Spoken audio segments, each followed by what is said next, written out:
Hello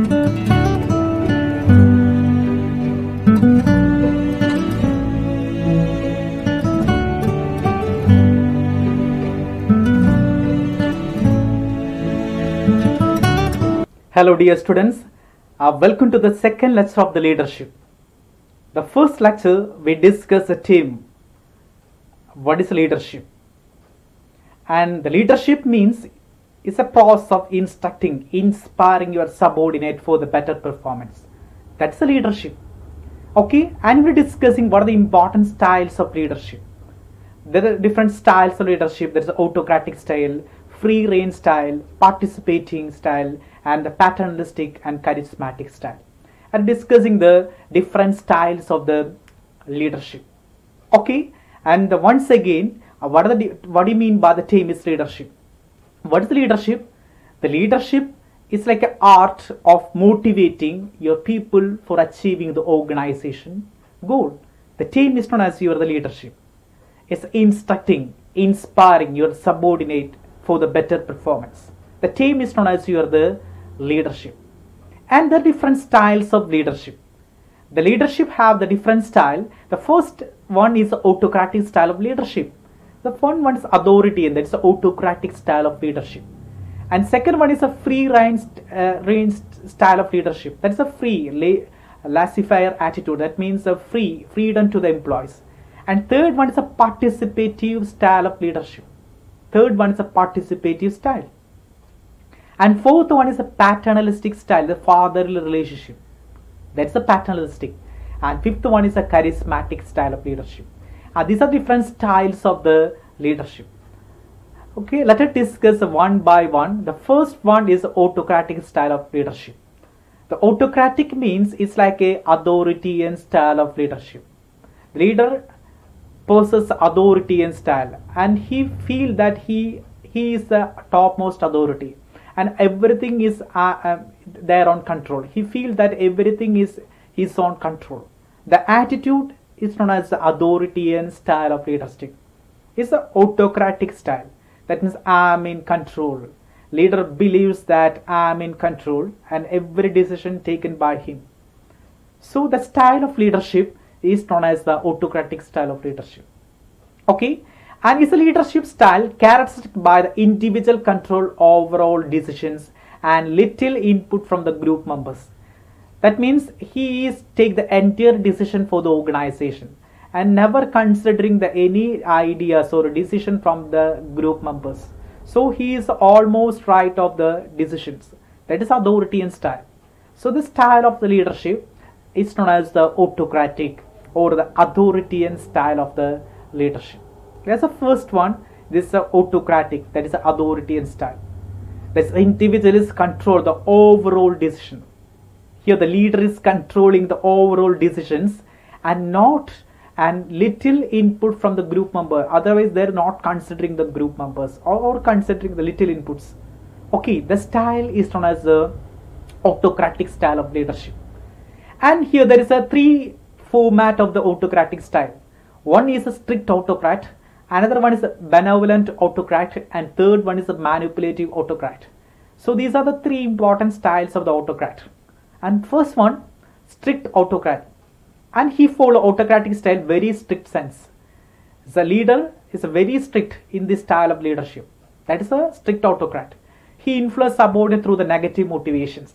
Sometimes he gives a lot of the punishment to the employees or the followers. So he influences subordinate through the negative motivation. I believe that the give a lot of the punishment is essential for the employee's performance. So give a lot of the negative motivations. So that is a strict autocrat. This first one is strict autocrat. And second one is benevolent autocrat. Under this method, the leader influences subordinate through the positive motivation. Sometimes, and here there is a leader is always strict and give some positive motivation like praising of their works and use the rewards for the incentives for the motivating the employee. So that is another category of the autocratic style is a benevolent autocrat. And first one, the author is leader is always strict, and second one use a positive motivations, and third one is a manipulative autocrat. The manipulative autocrat leader try to make the subordinate to feel that they are actually participating in the decision making process of the organization. That's a create the feelings. That's a good strategy of the leader, and he tried to create the feeling and the feel that they are actually participating in the decision making process. So there is one of the important strategy of the leader. There's a manipulative autocrat. So these are three important styles of the leadership style. One is a strict autocrat, then is another one is a benevolent autocrat, and third one is a manipulative autocrat. These are three important styles of the autocratic style. The strict autocrat, the leader is always strict, and second one is a benevolent autocrat. That means they always try to positive motivation. That means instructing your the subordinate through the positive motivation. And third one is a manipulative autocrat. That means here the leader is always strategist and try to feel that the employees are participating in the decision making process. That's the manipulative autocrat. And these are the different styles of the autocratic style. It means different style for the autocratic. Okay, and what are the characteristics of autocratic style of leadership? And these are some important characteristics of the autocratic style of leadership, and that may allow no input from the group member, and that means the leader not allow inputs. That means suggestions from the group members. That means everything is decided by the leader, and everything is decided by the leader, and there is also little or the no input from the group members. And second, require the leader to make almost all decisions. Leaders always try to take almost all the decisions in the organization. That means there is no freedom for your employees, and provide the leaders with the ability to dictate the work methods and process. The leader is provide the how to do a work and how you complete certain work. That means leader provide with the ability to dictate. That means dictating the works. That means the dictation. That means they give the lot of procedure for the completing the work. That means the dictation method. And another one is leave the group feeling they are not trusted and the decisions are important tasks. That means the leader always leaving the group feelings and they are not trusted with the decisions and important tasks, and everything is decided by the leader. And another one is the create the highly structured and very rigid environment. That means everything is strict, that there is no flexibility in the organization. So create the structured mind. That means well structured mind in the organization. And the discouraging the creativity. Autocratic style is always discouraging the creativity from the employees. There's a discouraging you of the creativity. And the another one is establish the rules and tend to clear the outlines and communicate. That means create the lot of the rules and regulation for the organization, and they tend to clearly outline these rules. So that's another important characteristic. So these are the characteristics of the autocratic style. As per the autocratic style, the leader is always strict and he take the entire decision for the organization, and not considering the feelings of the group members. And these are the important characteristics regarding the autocratic style of the leadership. So they require the leader to make almost all decisions and provide the leaders with the ability to dictate the work method and process. Okay, these are the important characteristics regarding the autocratic style. What are the advantages and the disadvantages? And this style have a lot of the benefit and the limitations. And what are the advantages? The first one, allow the quick decision making. Definitely everything is decided by the leader. The quick decision making is possible. The first advantage is a quick decision making within the organization. And there's a clear chain of command. That means it's a top to bottom order. So there's a clear chain of command between the superiors and the subordinate. There's a clear chain of command. There is a well structured and well strong, and there's a directive, there's a dictative style of the leadership. So it's a work well and strong because there's a well structuralistic pattern. That's another important advantage. These are the benefit of the autocratic style. The quick decision, there is a chain of command, and there's a strict discipline, and the well strongly establishing. So these are the qualities or the advantages regarding the autocratic style. And what are the limitations? Sometimes there's a discouraging the input from the employees, discouraging the input from the subordinate. That's another first drawback regarding the autocratic style. definitely is rejecting the inputs and contribution from your employees. Everything is decided by the leader enough and leader alone. So there is a discouraging the attitude, discouraging suggestions from the employees. The hurt the morals and leads the sentiment, resentiment. That means reducing the morality and the motivation of the employees, because they are not considering the needs of the employee. They hurt the morality and morale of the employees. And the last one is ignore the impair the creative solution and expertise from the subordinate. Sometimes they are ignoring the good suggestion from the subordinate because he is believe that he is enough for the organization and everything is decided by himself. So always ignoring the good solution from the subordinate. Okay, these are the drawbacks regarding the autocratic style, because very strict. That's a basic drawback. Discouraging the inputs and hurt the morale and ignoring the expertise from the subordinate. These are the drawbacks regarding the autocratic style of the leadership. So these are the benefits and the advantages. That's the first style. There's the autocratic style of leadership. And second one is a free rein or the laissez-faire style of the leadership.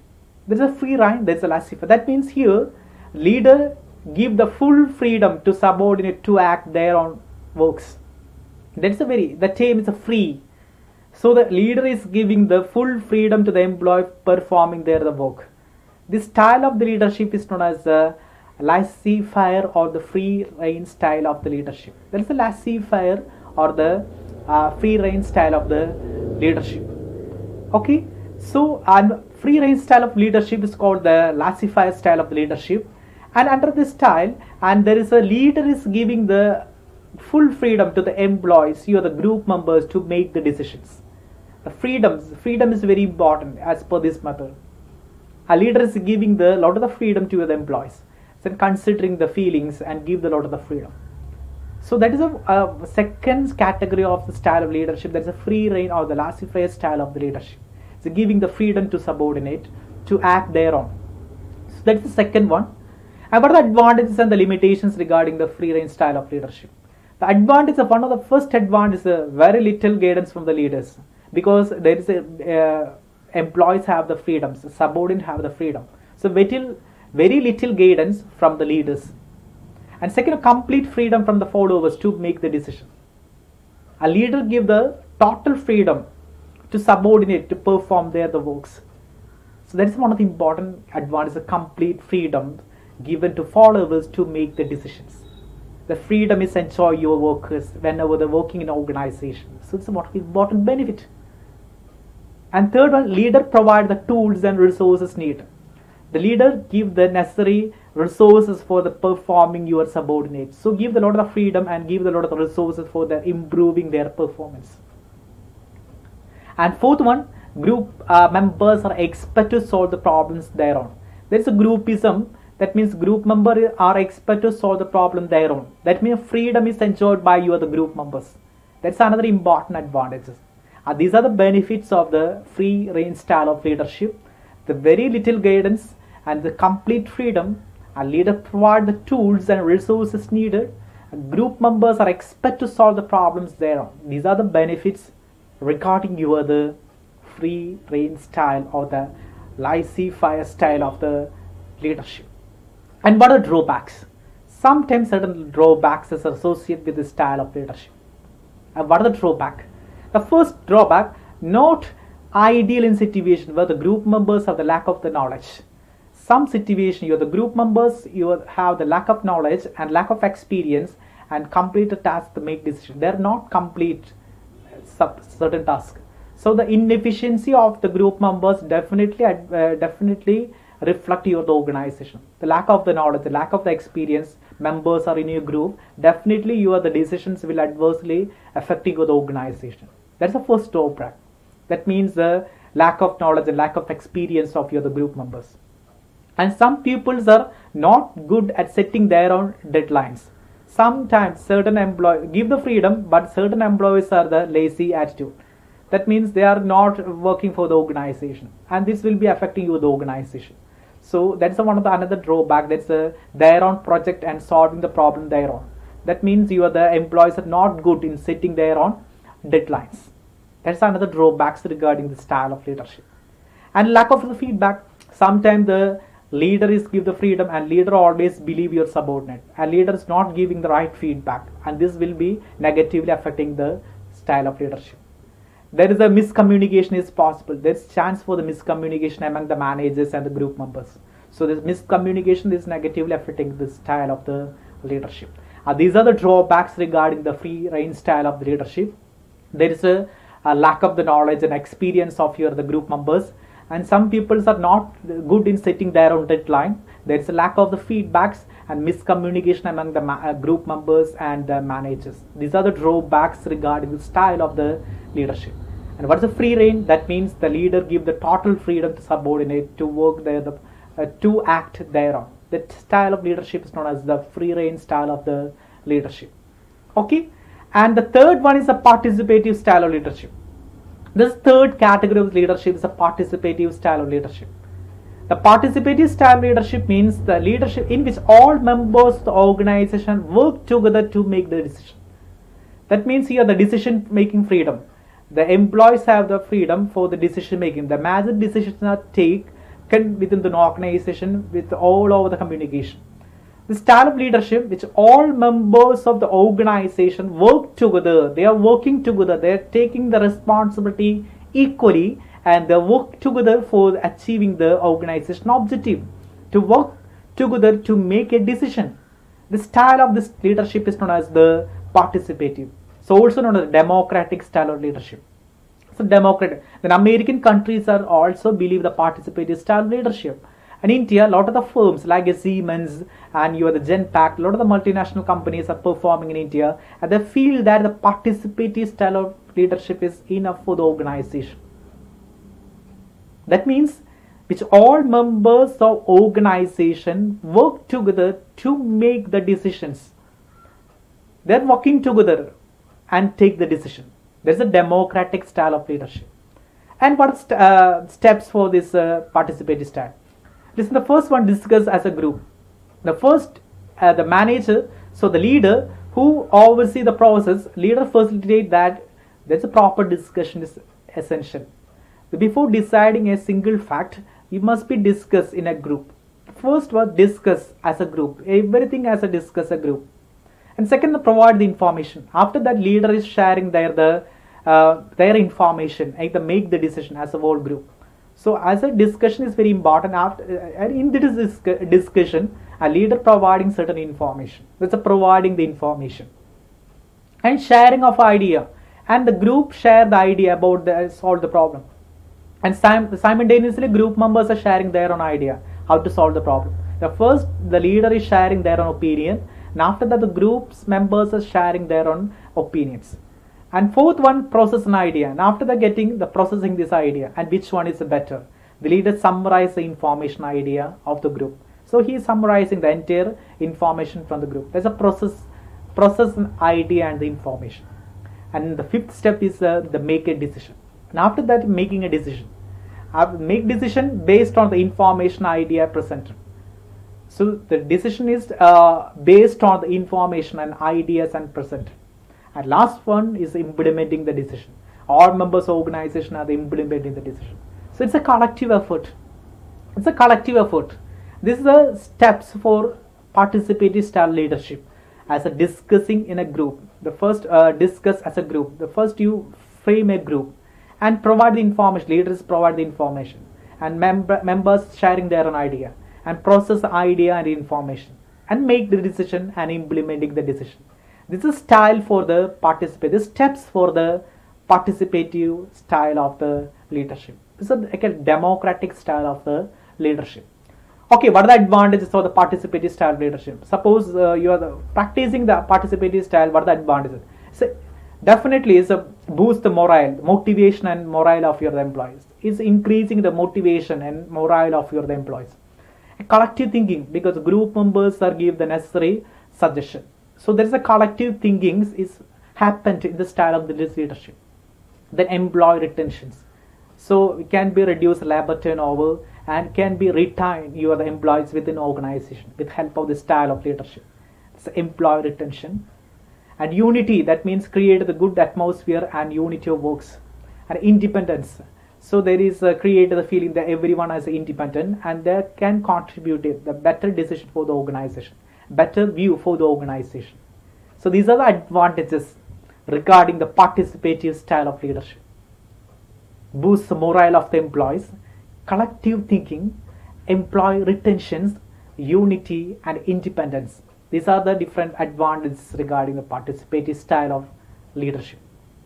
And what are the drawbacks? One is it's a very costly device. It's not easy to implement. It's a costly device because it's not easy to practice. It's a highly cost. There will be chance social pressure. Sometimes the employee's point of view and leader point of view have to face a lot of social pressure. And inefficient. Sometimes there's an inefficient worker in the organization. Definitely it will affecting your the decision making process. So inefficiency is always negatively affecting your the style of leadership. And the slow, that means long time to implement. Sometimes this process is very slow and there is a long time to implementing certain decisions. So a lot of the steps because discuss and provide the information, share the idea, process idea, make a decision and implement a decision. So it is a long time to implementing the certain the decision. These are the drawbacks regarding your the participative style leadership. There is high cost, social pressure, inefficient and very slow. Okay. Now another style is a paternalistic style of leadership. Paternalistic means is a fatherly style of leadership. Under this style of leadership, a leader and the subordinate is like a father and his family. Here the relationship is like a paternalistic. That's a fatherly. There is a relationship is like a father and his family. The group members believe the leader as his father, and there is a paternal relationship.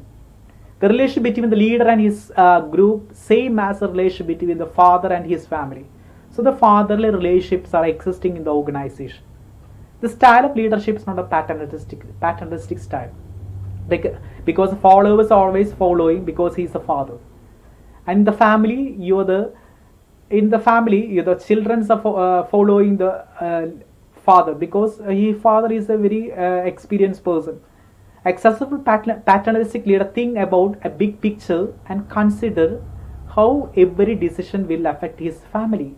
So he feels that the organization as a family. A leader believes that your organization as a family.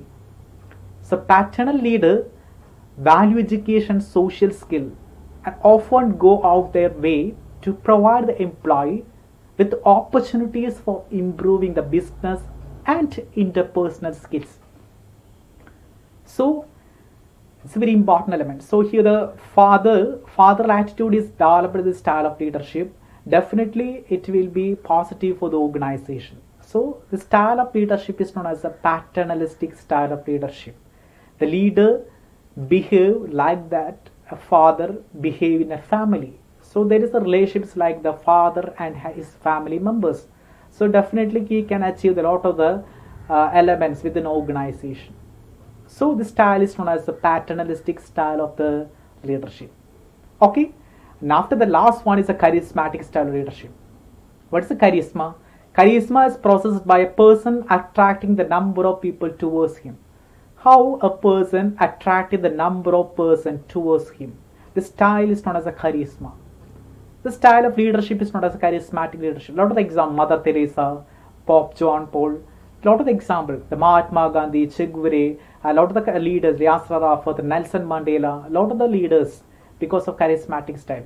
The charismatic leaders are sometimes called transformation leader. Sometimes the Mahatma Gandhi and your Che Guevara all are the transformation leader because they are share the multiple similarity. Because they are share the multiple similarity. Their main difference is focus and audience. Because it's a transformation leader. Charisma is very important element. The charismatic leadership style relies on the charm and the preciseness of the leader. So this is a leadership style. Charismatic leader as driven by their conviction and their commitment to their cause. They have their commitment and the conviction to the cause. What is the charisma? Charisma is processed by the person attract the number of people towards him. And they are also known as a transformation leader because there are some multiple similarity. And the main difference is focus and the audience. So it's also a transformation leader. And a lot of the example like the Mother Teresa is a charismatic leader, the Pope John is a second charismatic leader, and they're also transformation leader. Okay, this style of leadership is known as a charismatic style of leadership. And there's a leader, and leader have the followers. And followers, that means the charisma process by a person attracting the number of people towards him. The style of leadership is known as the charismatic leadership style. The Pope John Paul II is the charismatic leader. Mother Teresa have the charismatic leadership. So the Mahatma Gandhi is a transformation leader. So we have a lot of the example from the history. You can see a lot of the charismatic leader in the world. So this is one of the important example regarding the charismatic style of leadership. Because here the charisma is a very important element. The conviction and the commitment, they are the cause. Is one of the important factor for the leadership. So style of leadership is known as the charismatic leadership. Okay, let me conclude this lecture. We discuss the different styles of the leadership. The first one, it is a autocratic style of leadership. The first one is authoritarian style of leadership. There is three category authority: the strict autocrat, benevolent, and the manipulative autocrat. And these are characteristics of autocratic style of leadership. And these are the advantages and benefit of the advantages and the drawbacks regarding the autocratic style of leadership. And this another one is a free rein, a laissez-faire style of leadership. There's a give you a lot of the freedom. These are advantages and benefits. And participative style leadership, that means all the members of the organization work together to make a decision. That's a participative style. And the steps for the participation: discussion as a group, providing the information, sharing of idea, process idea and information, and make a decision and implementing a decision. These are the steps for the participative style of leadership. These are advantages and the drawbacks. And another one, paternalistic style, that's a fatherly relationship. Father relationship existing organization, that's a paternalistic style of leadership. And last one, a charismatic style, that means charisma process by person to attract the number of people towards him. And their conviction, their commitment, their cause, these are the examples. So one of the important element. And examples are Mother Teresa, Pope John, Mahatma Gandhi. These are a lot of the transformation leaders existed in the world. So these are the example regarding the charismatic style of the leadership. Okay, what is the leadership? It's like instructing, inspiring your subordinate for better performance. The team is known as the leadership. And these are the important styles of leadership in the management. Okay, anyway, thank you so much, and thank you for watching me.